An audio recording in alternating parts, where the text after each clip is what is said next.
Hello viewers, চলে এসেছি একটি নতুন প্র্যাকটিস সেট নিয়ে। আজকের ক্লাসের বিষয় হলো ভারতীয় সংবিধানের গণপরিষদ।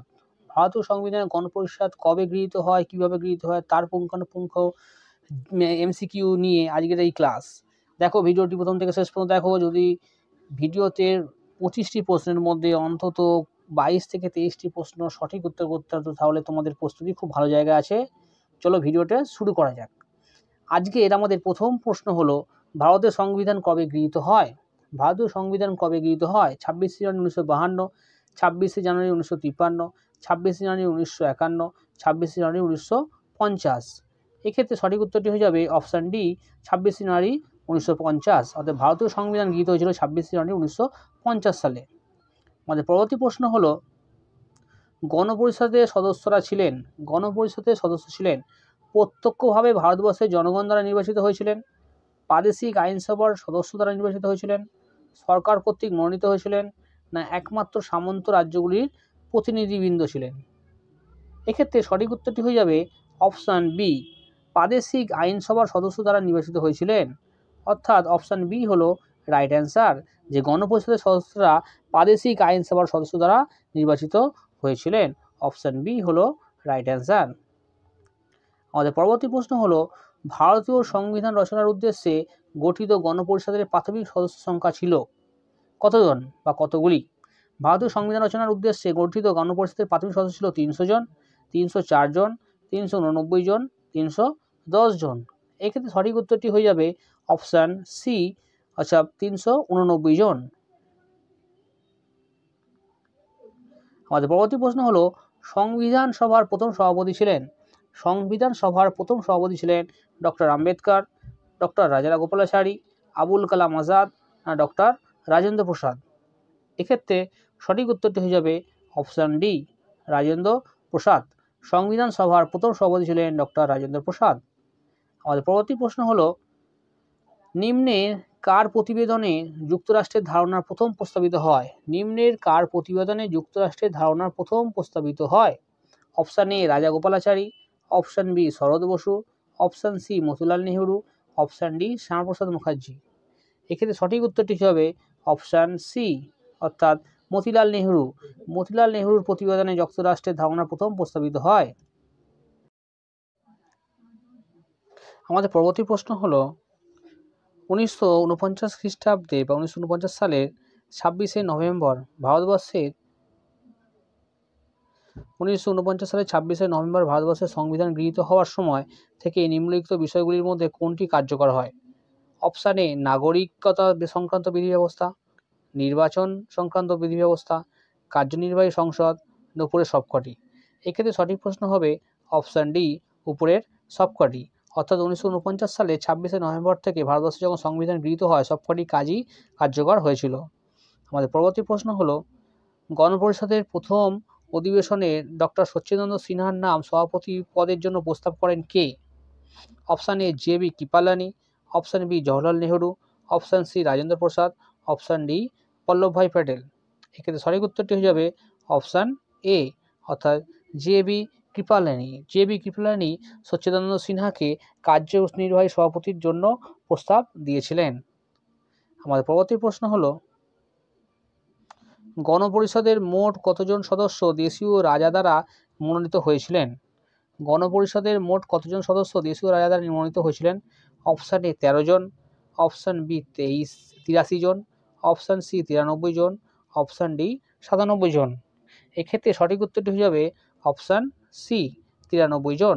অর্থাৎ 93, মোট 93 জন সদস্য দেশীয় রাজা দ্বারা মনোনীত হয়েছিলেন। আমাদের পরবর্তী প্রশ্ন হলো, গণপরিষদ গঠনের জন্য নির্বাচন অনুষ্ঠিত হয়েছিল কত সালে? March 1946, April 1946, November 1946, December 1946। এক্ষেত্রে সঠিক উত্তরটি হয়ে যাবে অপশান সি, অর্থাৎ নভেম্বর 1946 সালে গণপরিষদ গঠনের জন্য নির্বাচন অনুষ্ঠিত হয়েছিল।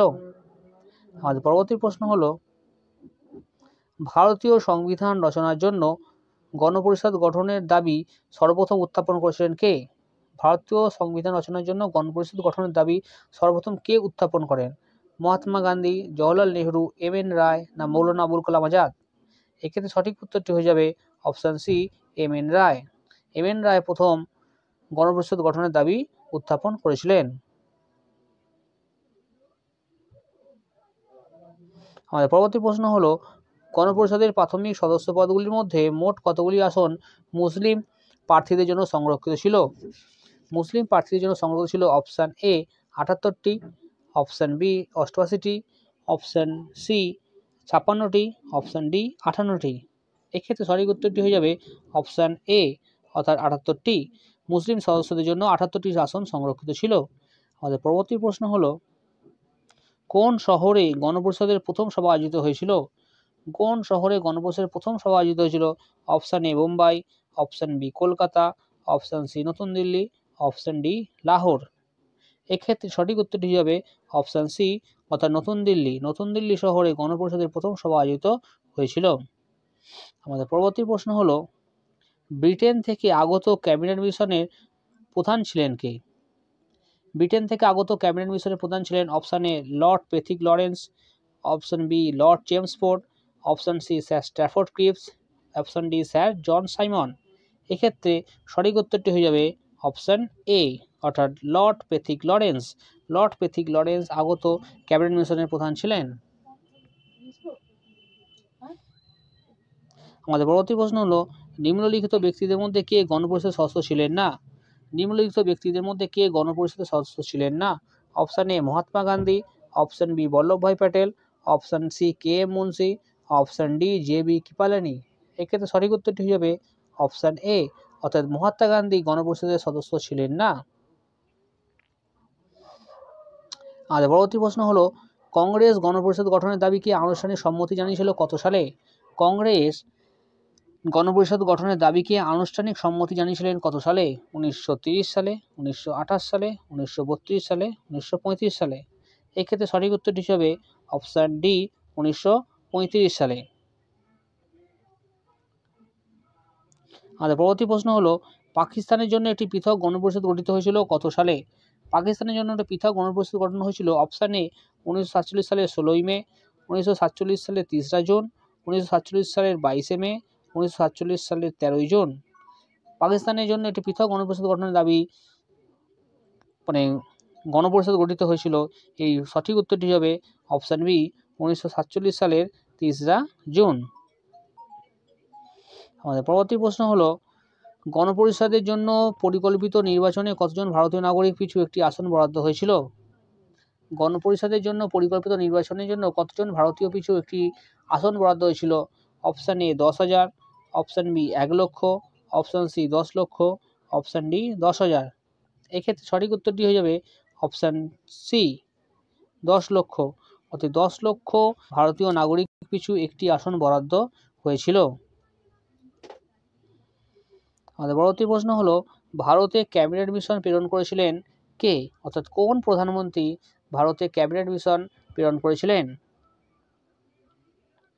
Option A Ramsay MacDonald, option B Winston Churchill, option C Clement Attlee, option D উপরোক্ত কেউ নন। এক্ষেত্রে সঠিক উত্তরটি হবে অপশান সি ক্লিমেন্ট এটলি ভারতে ক্যাবিনেট মিশন প্রেরণ করেছিলেন।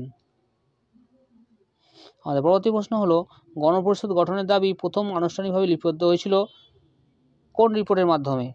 অগাস্ট অফারে, নেহেরু রিপোর্টে, ক্যাবিনেট মিশন প্ল্যানে, ক্রিপস মিশনের প্রতিবেদনে। এক্ষেত্রে সঠিক উত্তরটি হিসেবে ক্যাবিনেট মিশনের প্ল্যানে অর্থাৎ অপশান সি হলো রাইট অ্যান্সার। আমাদের পরবর্তী প্রশ্ন হলো, ব্রিটিশ সরকার ক্যাবিনেট মিশন পরিকল্পনা ঘোষণা করেছিল। ব্রিটিশ সরকার ক্যাবিনেট মিশন ঘোষণা করেছিল কত তারিখে? অপশান এ 1946 সালের 16ই মে, 1946 সালের 16ই জুন, 1946 সালের 16ই জুলাই, 1946 সালের 16ই আগস্ট। এক্ষেত্রে সঠিক উত্তরটি হয়ে যাবে অপশান এ 1946 সালের 16ই মে। আমাদের পরবর্তী প্রশ্ন হলো, গণপরিষদের সহসভাপতি রূপে নির্বাচিত হয়েছিলেন কে? Option A Harendra Kumar Mukherjee, option B Abul Kalam Azad, option B Shyama Prasad Mukherjee, option D J B Kripalani. এক্ষেত্রে সঠিক উত্তরটি হবে অপশান এ হরেন্দ্র কুমার মুখার্জি। গণপরিষদের সহসভাপতি রূপে নির্বাচিত হয়েছিলেন হরেন্দ্র কুমার মুখার্জি। আর পরবর্তী প্রশ্ন হলো, কত সালে মহাত্মা গান্ধী ভারতের রাজনৈতিক ভবিষ্যৎ নির্ধারণের অধিকার ভারতীয়দের হাতে প্রদানের দাবি তুলেছিলেন? Option A 1922, option B 1930, option C 1932, option D 1935। এক্ষেত্রে সঠিক উত্তরটি হয়ে যাবে অপশান এ 1922 সালে। 1922 সালে মহাত্মা গান্ধী ভারতের রাজনৈতিক ভবিষ্যৎ নির্ধারণের অধিকার ভারতীয়দের হাতে প্রদানের দাবি তুলেছিলেন। আমাদের পরবর্তী প্রশ্ন হলো, মুসলিম লীগ অন্তর্বর্তী সরকারে যোগদান করেছিল কত সালে? 1946-এর অক্টোবর মাসে, 1946-এর নভেম্বর মাসে, 1946-এর ডিসেম্বর মাসে, না 1947-এর জানুয়ারিতে? এক্ষেত্রে সঠিক উত্তরটি হয়ে যাবে মুসলিম লীগ অন্তর্বর্তী সরকারে যোগদান করেছিলেন 1946 সালের অক্টোবর মাসে, অর্থাৎ অপশান এ হলো রাইট অ্যান্সার। আমাদের পরবর্তী প্রশ্ন হলো, ডক্টর রাজেন্দ্র প্রসাদ গণপরিষদের সভাপতি পদে নির্বাচিত হয়েছিলেন কত সালে? 9 ডিসেম্বর 1946, 11 ডিসেম্বর 1946, 22 জানুয়ারি 1947, না 26 নভেম্বর 1949?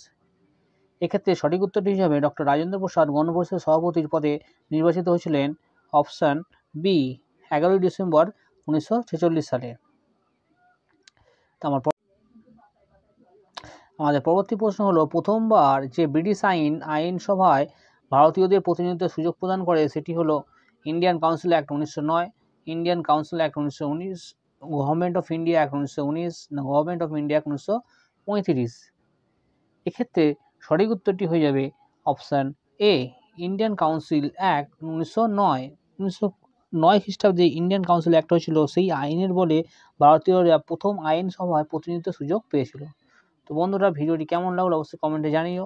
যদি ভিডিওটি একটু ভালো লাগে থাকে তবে অবশ্যই চ্যানেলটিকে সাবস্ক্রাইব করে পাশে থেকে বেল আইকন বাজিয়ে দাও এরকম নিত্য নতুন প্র্যাকটিস সেট প্রতিদিন পাওয়ার জন্য, আগত ফুড এসআই মিসলেনিয়াস ক্লার্কশিপ পরীক্ষাকে মাথায় রেখে। এতক্ষণ ধরে ভিডিওটি দেখার জন্য ধন্যবাদ।